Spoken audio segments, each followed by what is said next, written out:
अब हम question number 46 को देखेंगे, जिसमें कि दिया गया है 256 गुणित्ते 256 माइनस 144 गुणित्ते 144 और बटे में है 112।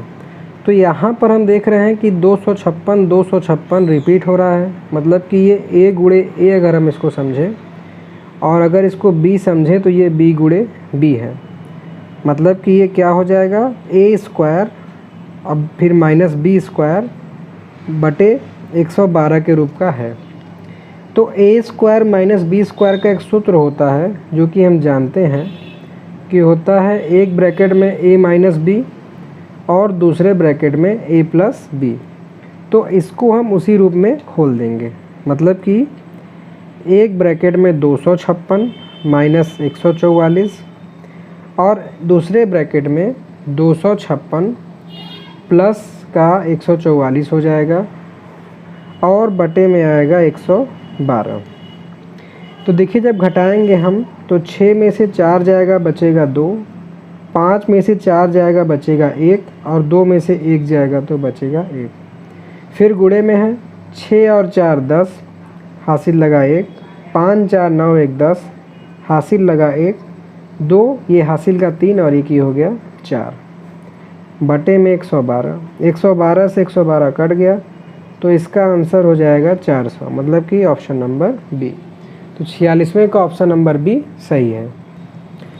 अब हम आते हैं क्वेश्चन नंबर 47 पे, जिसमें कि दिया गया है कि यदि a बराबर 11 हो और b बराबर हो 9 तो a square plus B square plus A B बटे में a cube minus B cube का हमको मान ज्ञात करना है। तो देखिए जो समीकरण दिया है पहले उसको लिख लेते हैं कि a square plus B square plus A B और बटे में a cube minus B cube. तो ऊपर तो हमने ऐसा कोई सूत्र जानते नहीं, तो ये तो बिल्कुल ऐसे ही लिखा जाएगा a square plus B square बटे में ए बी और नीचे है a cube minus B cube, जो कि सूत्र होता है पहले ब्रैकेट में a माइनस बी और दूसरे ब्रैकेट में a square plus B square plus A B. तो यहाँ हम देख रहे हैं कि अंश और हर में दोनों समान है, तो ये ब्रैकेट इससे कट जाएगा। तो बचेगा ऊपर 1 और नीचे बचेगा a minus B.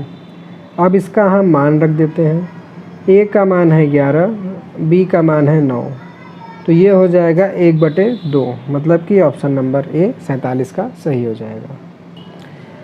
48 number question, जो कि दिया गया है कि यदि a तथा b ऐसे धन पूर्णांक हैं कि a square minus B square बराबर 19 है तो a का क्या मान होगा। ठीक है, मतलब कि हमको ये समीकरण दिया गया है कि a square minus B square बराबर इसका मान है 19, तो हमें a का मान ज्ञात करना है। और ये भी कह रहा है कि दोनों धन पूर्णांक मतलब कि धनात्मक संख्या है, ऋणात्मक नहीं है।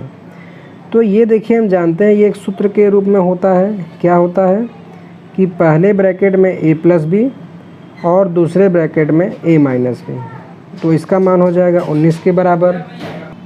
तो देखिए जैसा कि इस सूत्र को हमने ओपन करके दोनों को गुणे में कर दिया, तो उसी तरीके से इस 19 को भी हम 19 गुणे 1 लिख सकते हैं। तो अब देखिए यहाँ पर दोनों गुणे में हैं, तो हम a प्लस बी के बराबर 19 कर सकते हैं और a माइनस बी के बराबर 1 कर सकते हैं। मतलब दो संख्या गुणे में है तो हम ऐसे मान सकते हैं कि a प्लस बी बराबर 19 होगा और a माइनस बी बराबर होगा 1। और अब इनको अगर हम जोड़ देंगे तो a और a जुड़ के हो जाएगा 2a, b प्लस माइनस है तो कट जाएगा और 19 और 1 20, तो a बराबर हो जाएगा 10। b का मान पूछेंगे तो 10 में से 10 माइनस b बराबर 1 है, तो b का मान आ जाएगा 1, लेकिन यहाँ a का पूछा है तो इसका ऑप्शन नंबर डी सही हो जाएगा। अब क्वेश्चन नंबर 49 को हम देखते हैं। तो इस वाले क्वेश्चन में इसका रूप देख के कितने लोग घबरा जाते हैं, लेकिन जब सभी क्वेश्चन के पार्ट में सही बटा वाला जो भाग रहे अगर समान रहे तो हम क्या करेंगे कि जो नंबरिंग वाला संख्या है उसको आराम से लिख के जोड़ लेंगे। मतलब कि पहले 4 अंक है तो इसको लिख लेंगे, फिर इसको इकाई का अंक सबका बराबर रहेगा, फिर 11 और फिर 1। तो इसको जोड़ेंगे तो 1 2 3 4, 1 2 3, 1 2 1। अब सही बटे वाले भाग को जोड़ लेते हैं। तो ये आधा और आधा मिलकर हो जाएगा 1, और ये आधा और आधा मिलकर हो जाएगा 1, मतलब कि हो जाएगा कुल 2। तो 1234 में 2 जोड़ेंगे तो 1236 इस क्वेश्चन का राइट आंसर हो जाएगा। अब हम 50 नंबर क्वेश्चन में आते हैं, जो कि दिया गया है कि यदि 4 के घात a बराबर 5 हो, 5 के घात b बराबर 6, 6 के घात c बराबर 7 और 7 के घात d बराबर 8 है, तो हमको a गुणे b गुणे c गुणे d का मान ज्ञात करना है। तो देखिए सवाल कितना सिंपल है। दिया क्या है कि 7 के पावर d बराबर है क्या 8, लेकिन क्वेश्चन में देखेंगे तो 7 किसके बराबर है 6 के घात c के। तो इस 7 के जगह हम लिख सकते हैं 6 के घात c और इसके पूरे घात हो जाएगा 8, क्योंकि घातों का आपस में गुणा हो जाता है। तो ये हो गया 6 के घात c गुणे d, जो कि बराबर है किसके 8 के। और आगे देखेंगे तो 6 बराबर है 5 के घात b के, तो 6 के जगह हम लिख सकते हैं 5 के घात b और ऊपर गुणा हो जाएगा घात में c गुणे d का, और फिर सब घातों का गुणा होगा तो 5 के घात b गुणे c गुणे d बराबर हो जाएगा 8। ठीक है, अब फिर से देखिए 5 किसके बराबर है 4 के घात a के। तो इस 5 की जगह हम लिख सकते हैं 4 के घात a और घात ऊपर गुणा हो जाएगा b गुणे c गुणे d बराबर किसके 8 के। अब देखिए इसी तरीके से हम यहाँ लिख लेते हैं कि ये हो जाएगा 4 के घात a गुणे b गुणे c गुणे d बराबर है किसके 8 के। और इस 4 को भी हम लिखना चाहें तो लिख सकते हैं 2 के घात 2, पूरा घात हो जाएगा a गुणे b c और d। और उसी तरीके से इस 8 को भी लिख सकते हैं 2 के घात 3। तो देखिए आधार समान है। पहले देखिए ऊपर क्या होगा, ऊपर हो जाएगा 2a b c d, मतलब कि सब गुणे में है, और ये 3। क्यों? क्योंकि दोनों का आधार अब बराबर हो गया। अब इस 2 को जब इधर बटे में ला देंगे तो यहाँ बचेगा a गुणे b गुणे c गुणे d बराबर 3/2, मतलब कि 1.5, और इसका राइट आंसर हो जाएगा ऑप्शन नंबर बी। अब हम आते हैं 51 नंबर क्वेश्चन में, जो कि दिया गया है कि यदि 3/5 के पावर 3 और फिर 3/5 के पावर -6 बराबर है 3/5 के घात 2x - 1, तो हमें x का मान ज्ञात करना है, मतलब कि इसके घात का। तो देखिए जैसा कि हमारा सवाल हम देख रहे हैं कि दिया हुआ है कि 3/5 के पावर 3 और ये गुणा है बीच में 3/5 की पावर है -6 और बराबर है 3/5 के पावर 2x - 1। तो यहाँ देखिए दोनों ये जो चर है इसके 3/5 सेम है, 3/5 यहाँ पर भी है, 3/5 यहाँ पर है। मतलब जब भी घात का आधार अगर बराबर रहेगा तो उसकी घातें आपस में क्या होती हैं, जुड़ जाती हैं। मतलब कि ये हो जाएगा 3/5 की पावर 3 प्लस -6, जो कि बराबर हो जाएगा 3/5 के पावर 2x - 1 के। अब क्योंकि इसका सिंबल देखिए अलग अलग है तो घट के -3 हो जाएगा, मतलब कि 3/5 के घात -3 बराबर हो जाएगा 3/5 के घात 2x - 1। अब जैसा कि हम देख रहे हैं कि दोनों पक्षों में घात बराबर हैं। जब लोग घात बराबर होंगे, आधार जब बराबर हैं तो इनके घात भी आपस में बराबर हो जाएंगे। मतलब कि -3 बराबर हो जाएगा 2x - 1 के, -1 इस तरफ आके प्लस हो जाएगा तो -3 + 1 बराबर 2x। तो -3 + 1 करेंगे तो ये हो जाएगा -2 बराबर 2x, 2 से 2 कट जाएगा तो x का मान आ जाएगा -1, और आपका आंसर हो जाएगा राइट सी। 52 नंबर सवाल अब देखिए, जो कि सब में ऊपर अंश तो समान है लेकिन नीचे गुणा का अंक बदला है। 1 गुणे 2, 2 गुणे 3, 3 गुणे 4, ऐसा करते करते 99 गुणे 100 है। तो देखिए ये एक क्वेश्चन का एक अलग तरीके से लिखने का ढंग है। जैसे आप यहाँ देख रहे हैं 1 और 2 है और इनका अगर हम अंतर निकालेंगे तो वो 1 आ रहा है, और यहाँ से जो भी सीरीज़ चल रहा है सबका आप अंतर देखेंगे तो अंश में 1 ही आ रहा है। तो देखिए होता क्या है, अगर इसको रियल फॉर्म में लिखें तो ये होता है क्या कि 1/1 फिर -1/2। इसको जब हल करेंगे तो 2 1 कम 2 -1 हो जाएगा। 2 - 1/2 मतलब कि 1/2 गुणा करने पर यही आएगा। और इसी तरीके से बिल्कुल ये भी है, इसमें क्या है कि 1/2 -1/3। देखिए 3 1 कम 3 -2, तिर्यक गुणा से तो 3 - 2 और बटे में 6 बराबर 1/6। तो ये इसी रूप का यह फॉर्म है, मतलब कि होगा क्या कि शुरू का बटा से बटा माइनस आखिरी बटा, फिर प्लस शुरू का बटा 1/2, फिर माइनस दूसरा वाला, फिर प्लस ये शुरू का 1/3, फिर माइनस 1/4। और ये ऐसे करते करते कहाँ जा रहा है, शुरू का 1/99 माइनस 1/100 तक।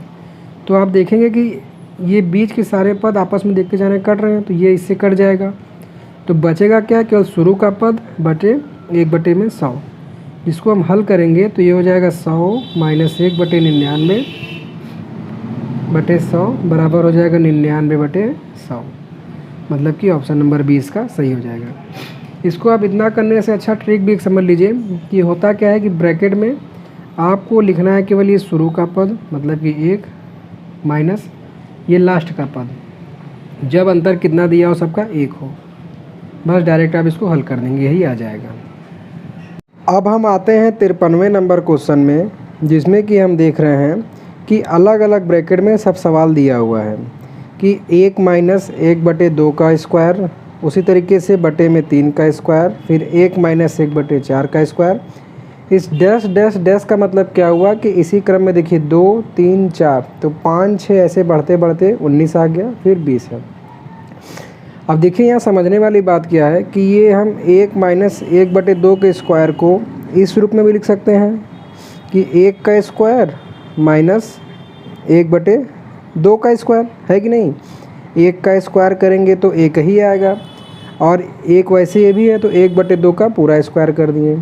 उसी तरीके से हम इसको भी कर सकते हैं, 1 का स्क्वायर और इसको हटा के यहाँ 1/3 का स्क्वायर।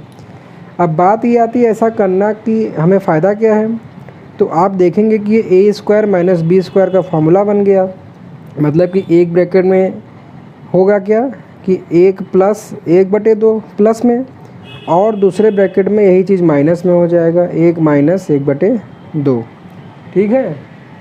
उसी तरीके से अगर आप सभी ब्रैकेटों में देखेंगे तो यही जो है फॉर्मूले को ये फॉलो करेगा। तो हम इसी को करें, या तो सीरीज हमारा गड़बड़ा है ना, तो इसको हम ऐसे भी लिख सकते हैं क्या, 1 - 1/2, 1 + 1/2।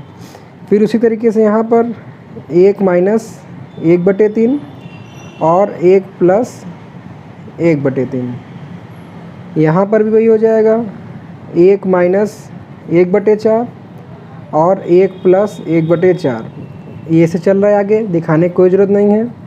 ये हो जाएगा 1 - 1/19 और 1 + 1/19। और यहाँ पर ये हो जाएगा 1 - 1/20 और 1 + 1/20। अब इसको हम हल करेंगे तो 2 - 1 1 - 1/2 बराबर 1/2 हो जाएगा। ठीक है, और ये जुड़ जाएगा तो 2 और 1 3/2 हो जाएगा। इसको करेंगे तो 3 - 1 2/3 हो जाएगा। ये 3 में 1 जुड़ के 4/3, 4 में से 1 घट के 3/4 और आगे हो जाएगा 5/4। इसी तरीके से आगे जाएगा तो 19 में से 1 घट के ये हो जाएगा 18/19, और इधर 19 में 1 जुट के ये हो जाएगा 20/19। यहाँ 20 में से 1 घट के हो जाएगा 19/20, और यहाँ 20 में 1 जुट के हो जाएगा 21/20। अब आप देखेंगे तो अंदर के जो सभी अंक हैं ये अंश का हर से कट गया 3, इसी तरीके से 2, आगे फिर ऐसे ये कटता जा रहा है, तो ये इसके बाद वाले से कटेगा और ये इसके बाद वाले से, ठीक है, जो बीच में छूटा हुआ है। फिर उसी तरीके से जब हम यहाँ पर आएंगे तो ये वाला यहाँ पर 19 होगा जो कि इससे कटेगा, और यहाँ 18 होगा जो कि इससे कटेगा, जैसा कि अब आगे इसमें देख रहे हैं। तो इस तरीके से बचा क्या, शुरू में 1/2 और यहाँ बचा 21/20।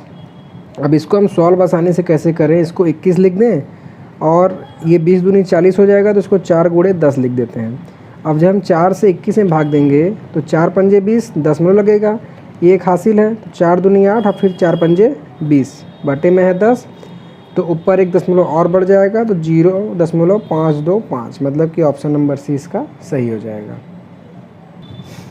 अब देखिए इसी तरीके से 54 नंबर क्वेश्चन में बस बहुत सरल है, बस खाली नज़र का फेर है। आप यहाँ ऊपर देख रहे हैं कि सभी जगह अंक समान हैं और नीचे भी अंक समान हैं, बस अंतर क्या है इनके घातों में। ऊपर की जो घात है वो -1, -2 ऐसे करते करते -7 तक गई है, और नीचे क्या है -2 से शुरू हुई है। तो देखिए अगर हम इस नीचे हर से -1 घात सबसे अगर कम कर लें तो होगा क्या कि ये ऊपर की तरह बिल्कुल सेम हो जाएगा। देखिए कैसे करते हैं हम, पहले मैं इसको डिटेल में बिल्कुल समझाता हूँ, भले थोड़ा समय ही लग जाए। ऊपर जो दिया हुआ है इसको मैं ऐसे लिख लेते हैं, 1.331 -1 प्लस 1.331 -2 प्लस ऐसे करते करते कहाँ तक जा रहा है, 1.331 के पावर -7 तक। अब देखिए नीचे क्या है, यहाँ 1.331 -2 है ना, तो इसको हम ऐसे भी लिख सकते हैं, 1.331 के घात -1 गुणित 1.331 के पावर -1, ठीक है, 1 और 1 जुड़ के -2 हो जाएगा। उसी तरीके से यहाँ पर 1.331 के पावर -1 और 1.331 के पावर -2, और ऐसे करते करते इस 8 वाले में से भी हम लिख सकते हैं 1.331 के पावर -1 और 1.331 के पावर -7, और इन सब के पावर है 2/3। तो देखिए हर में देख रहे हैं सभी जगह 1.331 के पावर -1 कॉमन आ रहा है, तो इसको अगर हम कॉमन ले लेंगे तो पहले ऊपर का तो ऐसे ही रहेगा, 1.331 के पावर -1 प्लस 1.331 के पावर -2, जो कि जा रहा है कहाँ तक, 1.331 के पावर -7 तक। तो अगर हम नीचे भी कॉमन ले लेंगे तो ये हो जाएगा 1.331 के पावर -1, अगर हमने कॉमन लिया तो यहाँ से क्या बचेगा, 1.331 के पावर -1, फिर यहाँ से हटेगा तो बचेगा 1.331 के पावर -2, प्लस करते करते इस 8 वाले को जो हमने लिखा था यहाँ से निकल गया बाहर, तो ये बचेगा 1.331 के पावर -7 के होल पावर 2/3। तो देखिए जैसे अंश में था वैसे हर में हो गया, तो ये ऊपर का अंश से नीचे का पूरा कट जाएगा। अब बचेगा क्या, अब बचेगा 1.331 के पावर -1 के होल घात 2/3। अब देखिए ये संख्या जो है -1 है हर में, तो ऊपर आके ये क्या हो जाएगा, प्लस में हो जाएगा, तो ये हो जाएगा 1.331 के पावर हो जाएगा 2/3, ठीक है। तो अब देखिए इसको हम सॉल्व करेंगे, तो यहाँ 3 अंक के बाद 0 लगा है, तो इसको हम लिख सकते हैं 1331/1000 के पावर 2/3। अब देखिए हमको पता है कि 1331 के पावर को हम इस तरीके से भी लिख सकते हैं 2 × 1/3।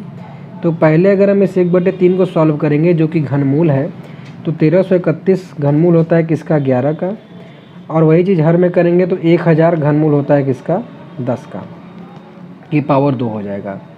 अब देखिए 10 हटाएंगे तो यहाँ एक अंक पे दशमलव लग जाएगा, तो 1.1 के पावर 2 और 1.1 का स्क्वायर करेंगे तो यह आ जाएगा 1.21, मतलब 11 का 121 और 2 अंक के दशमलव, तो इसका ऑप्शन नंबर डी सही हो जाएगा। और अब देखिए आते हैं 55 नंबर क्वेश्चन में, जो कि बिल्कुल ही 53 की तरह है। इसमें देखिए हम डायरेक्ट घटाएंगे, सब माइनस ही दिया है, कोई फॉर्मूला नहीं लग रहा है, तो 3 में से 1 जाएगा तो बचेगा 2/3। उसी तरीके से यहाँ घटाएंगे तो 4 में से 1 जाएगा तो बचेगा 3/4। आगे उसी तरीके से 4/5, और गुणा में ये आगे बढ़ते जा रहा है। यहाँ कोई नंबर नहीं दिया है तो यहाँ क्या हो जाएगा, n-1/n। अब यहाँ देखिए आपके दिमाग पर निर्भर करता है। हम देख क्या रहे हैं कि शुरू का हर से आगे आने वाला अंश कट जा रहा है, मतलब कि शुरू का हर से आगे आने वाला अंश कट जा रहा है, तो इस हर से ये अंश कटेगा। तो इस तरीके से हम इस पोजीशन पर आएंगे तो यहाँ के हर से आने वाला अंश कट जाएगा, तो बचेगा क्या, ऊपर बचेगा 2 और नीचे बचेगा n, मतलब कि 2/n इसका आंसर हो जाएगा 55 का। तो इसी तरीके से दोस्तों आज की इस वीडियो हम लोगों ने क्वेश्चन नंबर 55 तक सॉल्व किया। आशा करता हूँ कि बताया गया सभी सवाल आपको समझ में आया होगा। तो प्लीज़ वीडियो को लाइक कीजिएगा, और अगर आप नए हैं तो चैनल को सब्सक्राइब कर लीजिएगा। कोई भी अगर आपको प्रॉब्लम होती है तुरंत कमेंट करके बताइएगा। सो थैंक्स फॉर वॉचिंग, धन्यवाद।